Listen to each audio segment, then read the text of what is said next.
"Corporal," said Nai Turs. As he spoke, blood trickled from his mouth onto his chin and his voice came in droplets, thinning and weakening at each word. "Stop playing the hero, I'm dying."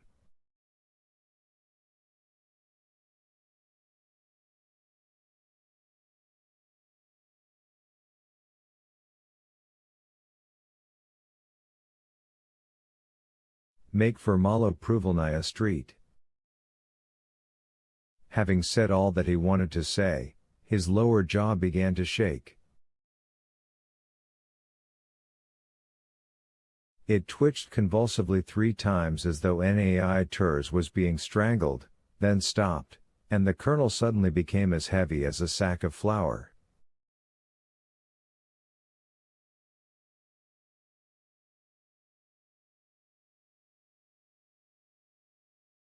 "Is this how people die?" thought Nikolka. "It can't be."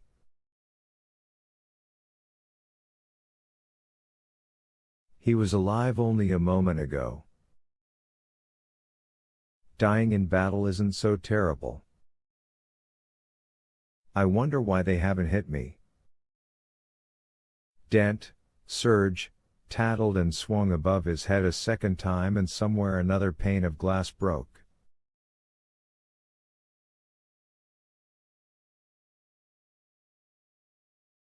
"Perhaps he's just fainted?" thought Nikolka stupidly, and started to drag the colonel away.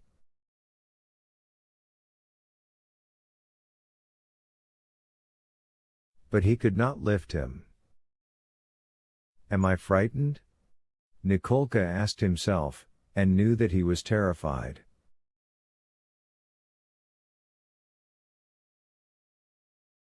Why? Why?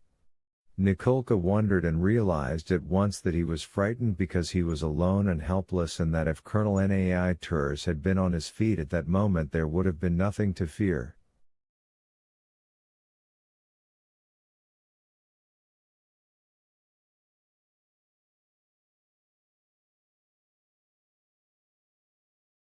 But Colonel Nai Turs was completely motionless, was no longer issuing orders, was oblivious to the fact that a large red puddle was spreading alongside his sleeve, that broken and pulverized stucco was lying scattered in a crazy pattern along the nearby wall.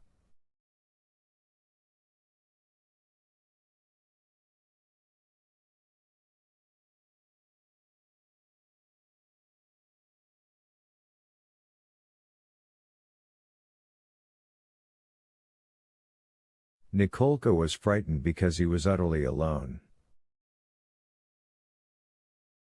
And loneliness drove Nikolka from the crossroads.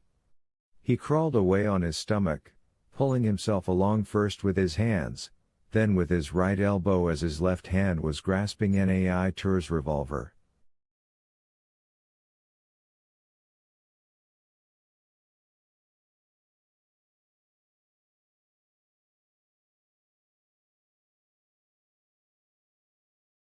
Real fear overcame him when he was a mere 2 paces away from the street corner.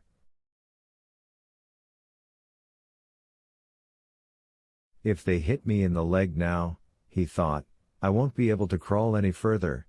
Petli or his men will come riding up and hack me to bits with their sabers.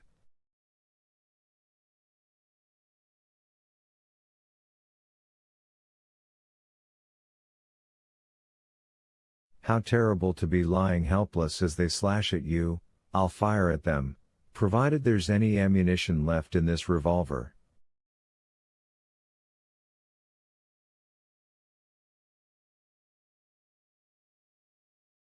Just another step away, pull myself, pull, again, and Nikolka was around the corner and in Fonerny Street.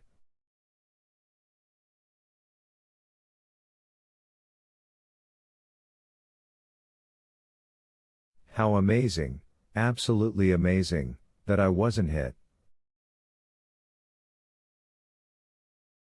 A sheer miracle. God must have worked a miracle, thought Nikolka as he stood up. Now I've actually seen a miracle. Notre Dame de Paris. Victor Hugo. I wonder what's happened to Elena? And Alexei? Obviously the order to tear off our shoulder straps means disaster. Nikolka jumped up, smothered from head to foot in snow, thrust the revolver into his greatcoat pocket and ran off down the street.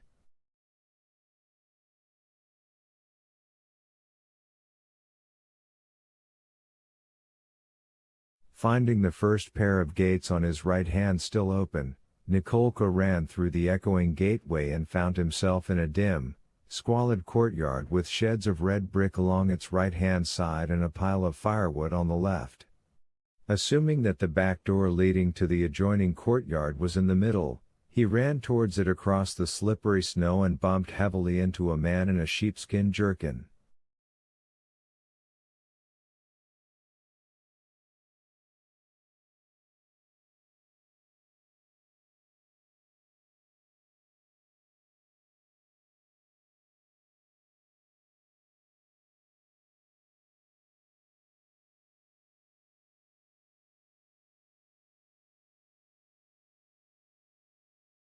The man had a red beard and little eyes that were quite plainly dripping with hatred. Snub-nosed, with a sheepskin hat on his head, he was a caricature of the Emperor Nero.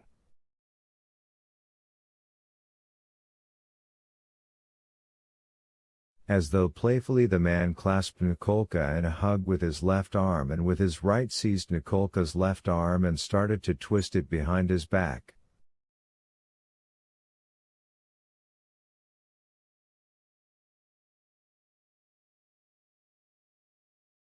For a few seconds Nikolka was completely dazed.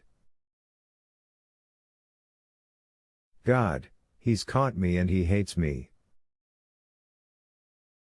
He's one of Petliura's men. Ah, you swine! Croaked the red-bearded man, breathing hard.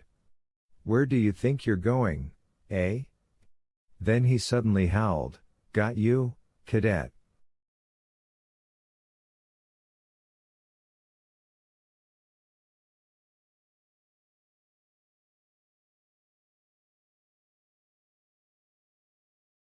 Think we wouldn't recognize you just because you've torn off your shoulder straps?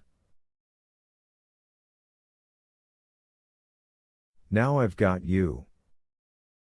Nikolka was seized with fury.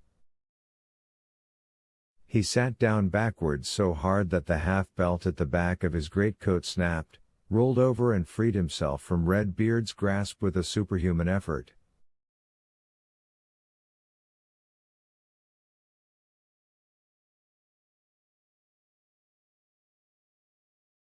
For a second he lost sight of him as they were back to back, then he swung around and saw him.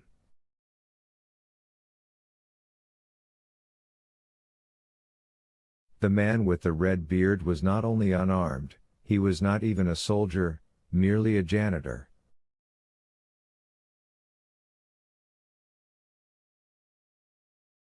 A pall of rage like a red blanket floated across Nikolka's eyes and immediately gave way to a sensation of complete self-confidence.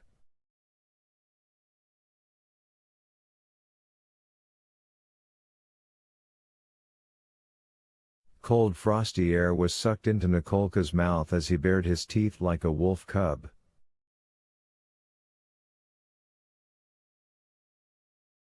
Determined to kill the beast if only the chamber were loaded, he wrenched the revolver out of his pocket.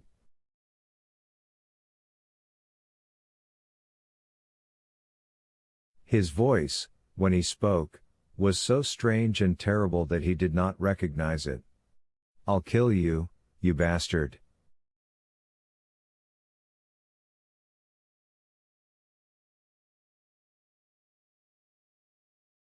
Nikolka hissed as he fumbled with the Colt, realizing as he did so that he had forgotten how to fire it.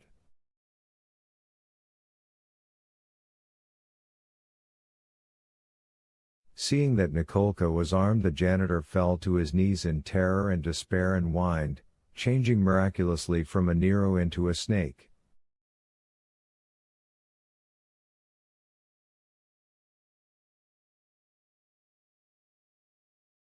"Ah, Your Honor."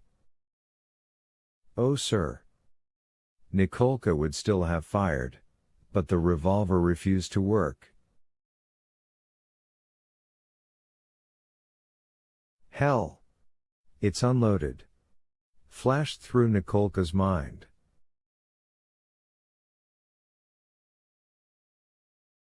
Shaking and covering his face with his hand, the janitor fell back from his knees onto his haunches and let out a sickening howl that infuriated Nikolka.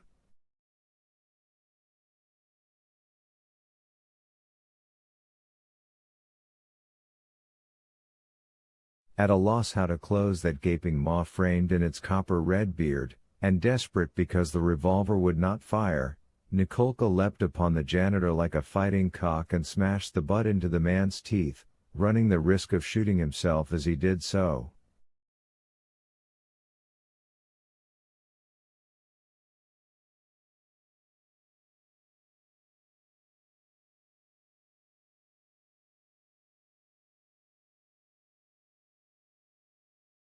Nikolka's fury instantly drained away.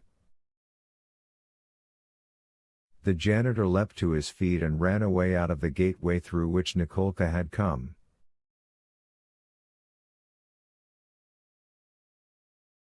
Crazed with fear, the janitor could no longer howl, and just ran, stumbling and slipping on the icy ground. Once he looked round and Nikolka saw that half his beard was stained dark red,